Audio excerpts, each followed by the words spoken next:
मेरे प्यारे दोस्तों, आपका स्वागत है हमारे YouTube चैनल पर।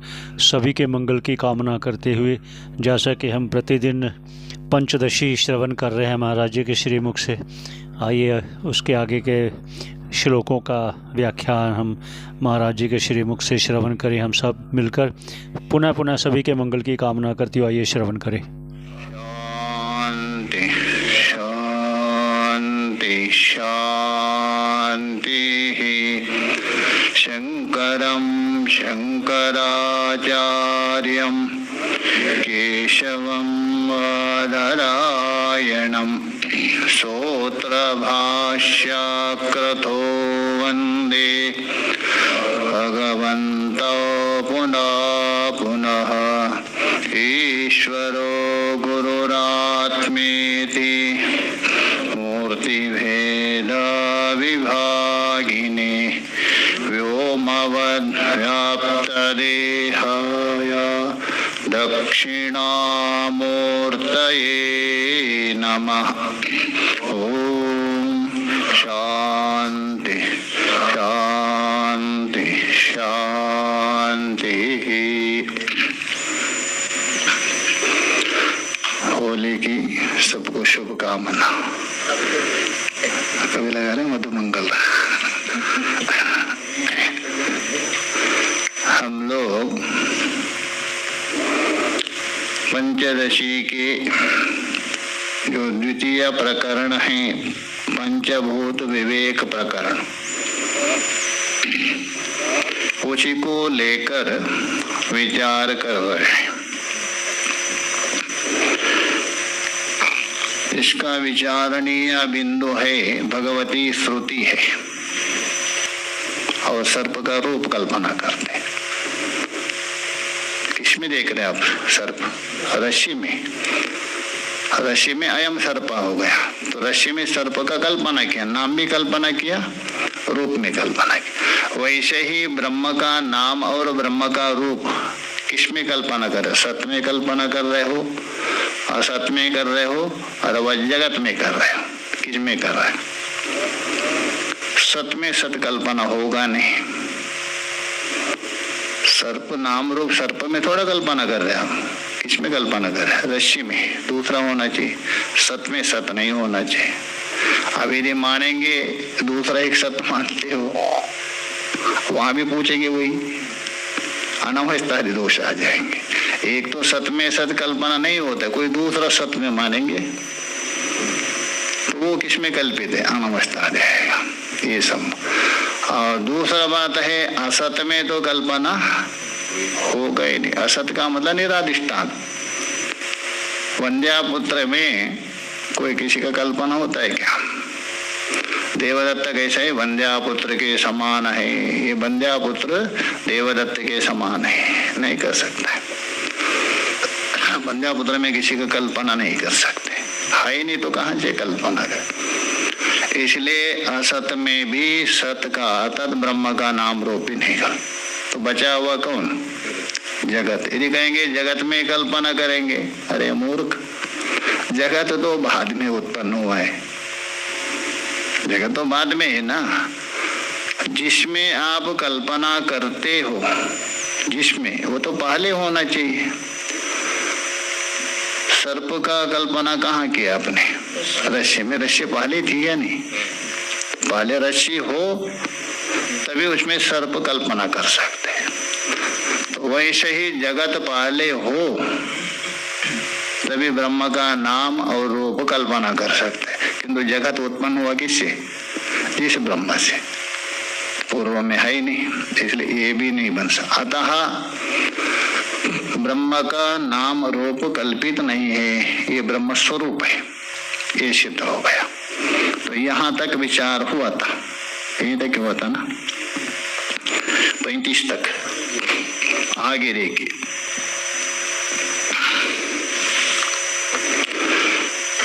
तो जैसा शून्यवादियों के ऊपर व्याघात दिया था,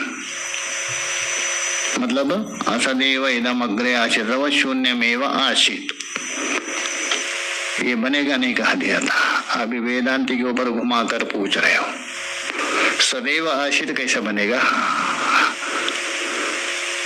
सदैव आशित नहीं बन सकता है, अथवा शून्यम आशित नहीं बन, सद आशित कैसे बनेगा? बनेगा? अरे सद भी है आशित भी, दोनों एक है ना, तो कैसा बनेगा? तो उसको लेके आक्षेप कर रहे कि ननु असदेव इदमग्रासीत इत्यत्र। अरे सिद्धांति जी, ये जो असदेव इदमग्र आसीत इस वाक्य को लेकर, अथवा शून्यमेवा आसीत इसको लेकर, यथा व्याघाता उक्ता, आपने हमारे सिद्धांत के ऊपर अर्थात हमारे प्रति व्याघात दोष दिया। उस शून्य का, सत का शून्य के साथ संबंध है अथवा शून्य सत स्वरूप है करके, दोनों नहीं बनेगा करके, तो दोनों में क्या है? व्याघात दोष है, ये दिया था हमने। व्याघात उक्ता अभी अभी बताया था। मैं आपसे पूछ रहा हूं, यथा तथा वैसे ही सदैव सौम्या इदमग्र आसीत, ये कैसा बनेगा? ये भी नहीं बन सकता है। सदैव आसीत, असदैव आसीत, सदैव आसीत, ये भी नहीं बन सकता है। ये कैसा बनेगा? इत्यत्र बोलते इस वाक्य में भी, कौन से वाक्य में? सदैव आसीत, उस वाक्य को लेकर। इत्यत्रापि दोषो अस्ति, दो सत्ता प्रयोग हो रहे हैं ना आपका। एक कौन है? सत, दूसरा कौन है? आशित। दो शब्द है, उस शब्द का अर्थ दोनों है अथवा एक है। भेद मानते हो, अभेद मानते हो, दोनों दोष है। भेद मानेंगे तो द्वैतापत्ति, दो सत्ता हो गए ना। अभेद मानेंगे तो पुनरुक्ति, दो दोष आ रहे हैं। सत का अर्थ भी वही है, आशित का अर्थ भी क्या है? वही है। शब्द दो है, अभी उसका एक यदि अर्थ मानते हो, इसका सत का और आशित, दो शब्द क्यों प्रयोग किया? पुनरुक्ति दोष।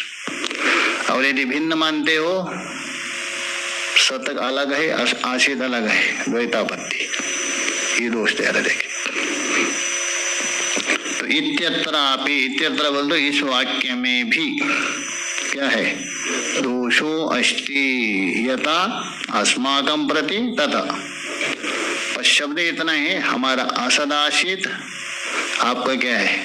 सदाशित। जो असदाशित में जो दोष आ रहे, सदाशित में वही आ रहे। उसी को लेके बता रहे, देखिए श्लोककार। सदाशीदिति शब्दार्था भेदे वैगुण्यमापतेत् अभेदे पुनरुक्ति स्यात् मैवं लोके तदेक्षणात् सद आसीद इति, अर्थात सदैव आसीत, ये छांदोग्य उपनिषद है। यहाँ दो शब्द है आपका, कौन? एक सद और दूसरा आशित। यहाँ शब्दार्थ भेदे, शब्दार्थ मतलब दो शब्द है, शब्द तो भिन्न है। इन दो शब्दों का अर्थ भी यदि भेद मानते हो, सत का अर्थ अलग है, आशित का अर्थ अलग है, तो क्या होगा? वैगुण्यम आपते। वैगुण्य मतलब आपका जो अद्वैत सिद्धांत है वो हानि हो जाएगा। दो सत्ता हो गए ना, सत शब्द के द्वारा बताने वाला सत्ता अलग है और आशित शब्द के द्वारा बताने वाला अलग हो गया, तो दो हुआ क्या? नहीं, दो होने से आपके सिद्धांत में क्या आ जाएगा? वैगुण्य बोल दो, विगुणता। विगुणता का मतलब अद्वैत सिद्धांत की हानि। आपका उद्घोष क्या है? एकमेव अद्वितीयम। एक कहाँ हो गया? एक सत हो गया, एक असत। उसको दोनों अर्थ अलग मान रहे हैं ना। तो ये बोले वही गुण्यम आपतिर कदा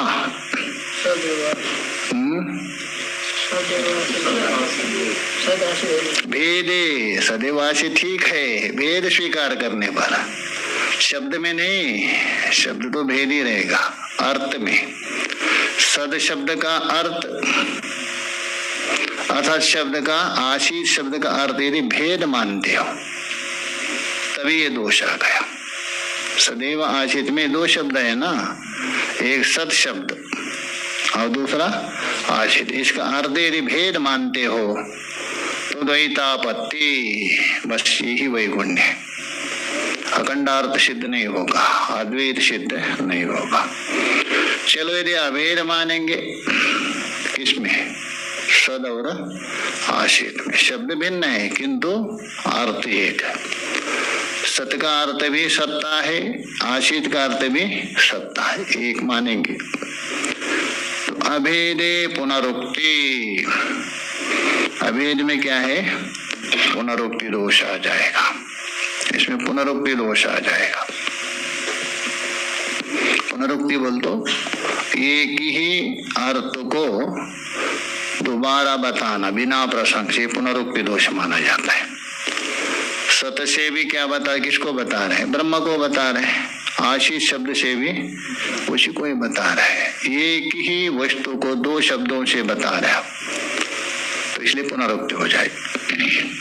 शात, यहाँ तक पूर्व पक्षी उत्तर दे रहे मैवम मा एवं। अरे पूर्व पक्षी जी, आपने विकल्प तो बहुत बढ़िया किया, दो विकल्प किया ना। भेद मानते हो अथवा अभेद मानते हो, किसको? सद और आशित। शब्द नहीं है, अर्थ। तो दूसरा पक्ष को लेकर स्वीकार कर रहे हैं। दूसरा कौन है?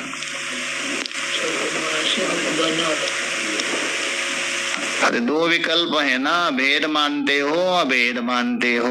दूसरा विकल्प कौन है? अभेद। किनमें? सद और आशित में। शब्द नहीं, अर्थ।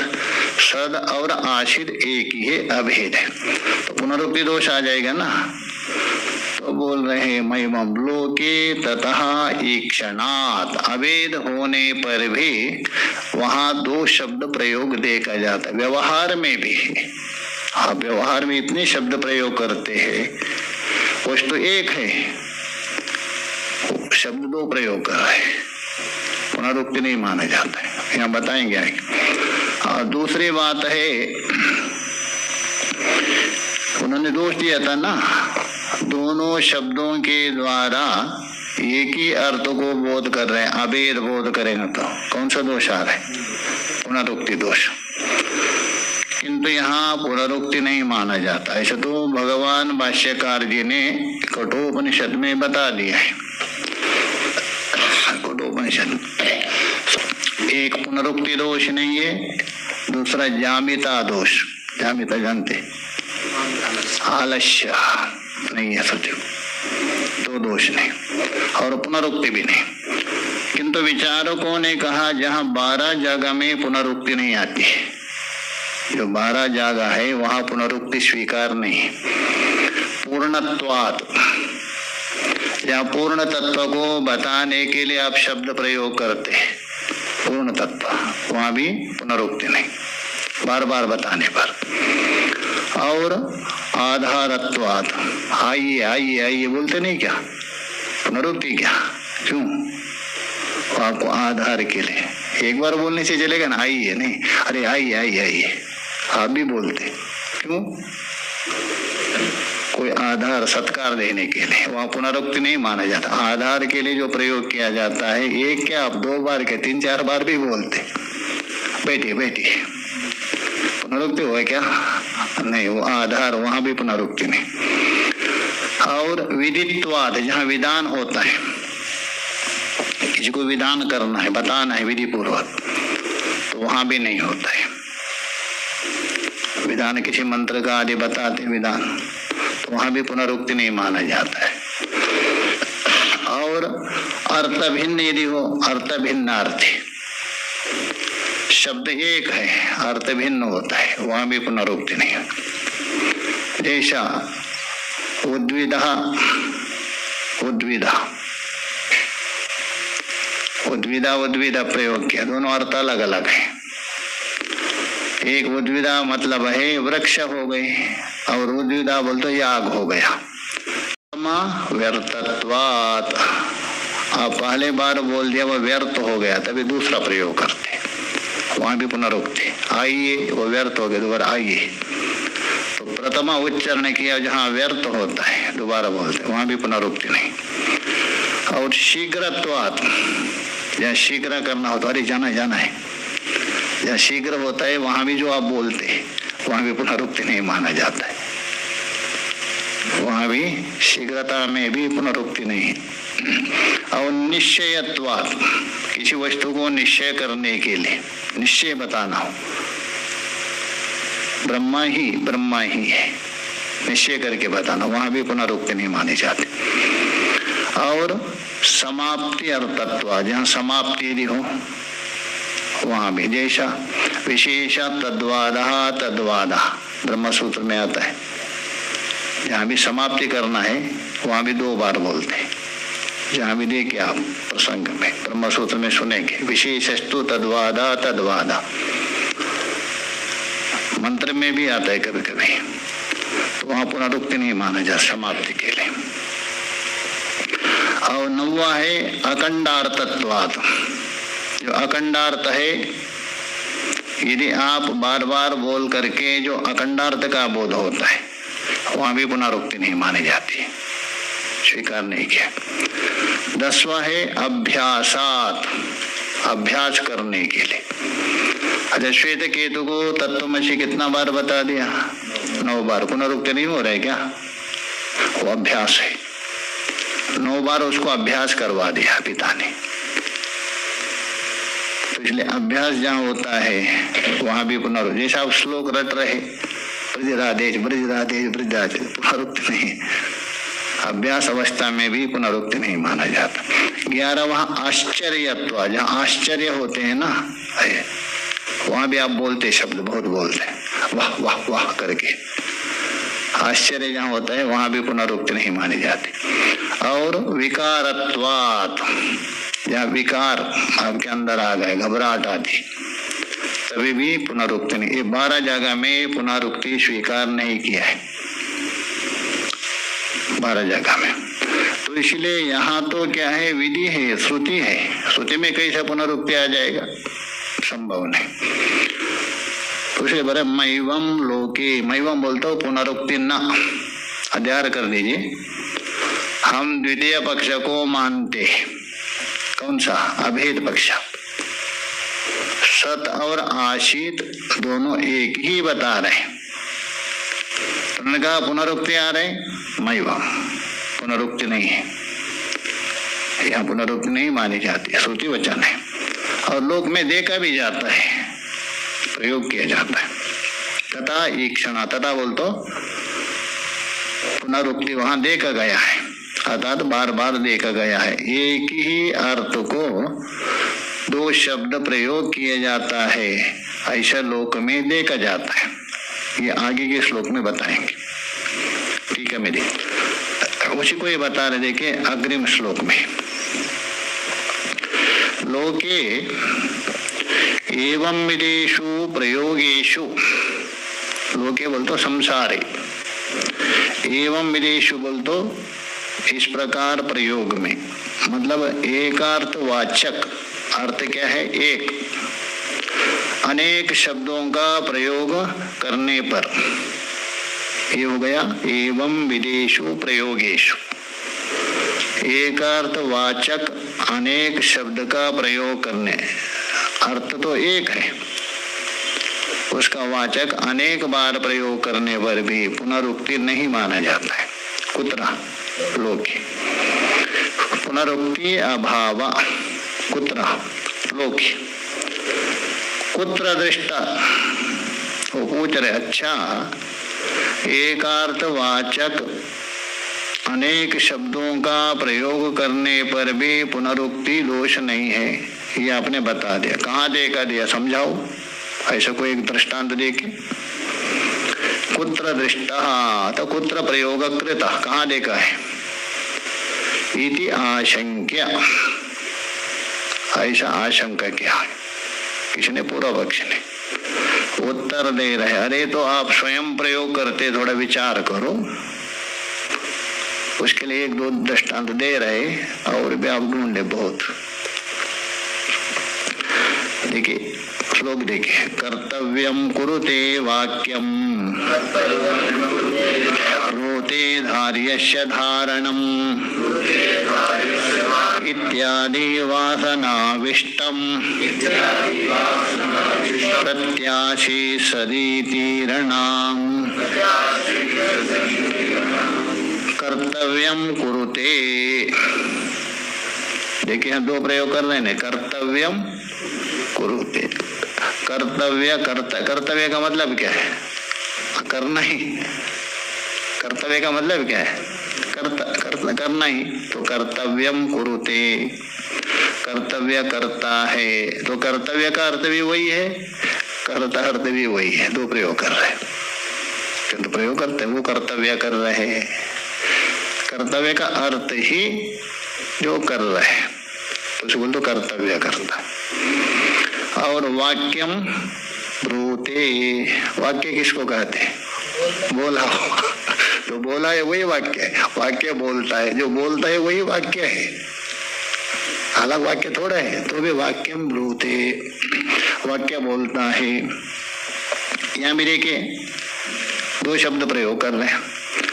और धार्यस्य धारणम, धार्य मतलब क्या? धारण, धारण करने योग्य को ही धारण करता है। धार्य का मतलब धारण है, तो धारण को ही धारण कर रहे, शब्द प्रयोग कर रहे हैं, दोनों प्रयोग कर रहे हैं। और भी सूर्य प्रकाशित करता है, सूर्य थोड़ा प्रकाश है, वो प्रकाश ही है। कुछ शब्द ऐसा प्रयोग होते हैं। इसी प्रकार और भी लीजिए, धार्यस्य धारणम। देखिए हाँ, कर्तव्यम कुरुते अर्थ एक है, चाहे तो कर्तव्य कहे कुरुते कहे, किंतु दो शब्द प्रयोग करते। वाक्यम ब्रूते, वो भी दोनों एक ही अर्थ, तो भी वाक्य बोलता है, व्यवहार होता है। और धार्यस्य धारणम, धारण करने योग्य धारण करता है। दोनों एक होने पर भी दो शब्द प्रयोग करते। इतना लोक में प्रयोग हो रहे, तो वेद में प्रयोग होने से आपको क्या आपत्ति है? तो ये हुआ लौकिक दृष्टांत। इसी प्रकार श्रुति में आए है ना, सदैव आशीत, सदैव आशीत। ये किसको बता रहे हैं? जिज्ञासु साधक शिष्य को, श्वेतकेतु को उपदेश कर रहे हैं ना 6वें अध्याय में, उसको बता रहे सदैव सौम्या इदमग्रे आचित। हे सौम्य, हाँ हे प्यारे शिष्य, है पुत्र भी सदैव आशित, उसको समझा रहे। तो इसलिए बोले इत्यादि, इत्यादि बोल तो इसी प्रकार वासना विष्टम प्रति, अर्थात इत्यादि जो वाक्य, वासना विष्ट बोल तो आकांक्षा युक्त मनुष्य को प्रयोग किया जाता है। आकांक्षा से युक्त जो मनुष्य है उसके लिए प्रयोग किया जाता है। वैसा ही सदाशीत जो प्रयोग कर रहे हैं ना, आकांक्षा युक्त कौन है? शिष्य। आकांक्षा से युक्त कौन है? श्वेतकेतु, सौम्य। तो उसके प्रति आशीत इति ईरणम, हे प्यारे श्वेतकेतु, ये जो जगत दिख रहे हैं ना आपको, पहले ये क्या था? सदरूप ही था, उसकी आकांक्षा से युक्त है, आकांक्षा पूर्ण करने के लिए ये बता रहे, इसलिए कोई विरोध नहीं। तो बोले इत्यानाविष्ट, वासना का मतलब है आकांक्षा से युक्त। प्रति बोल तो शिष्यम प्रति, आशीत जो आशीत शब्द है, प्रति आशीत सद इति ऋणाद, आशीत भी प्रयोग कर रहे, साथ साथ में सद भी, सदाशीत ईरणाद बोल तो कथन, शिष्य के प्रति कथन किया। क्यों कथन किया? उसकी आकांक्षा है, तो आकांक्षा निवृत्ति करने के लिए।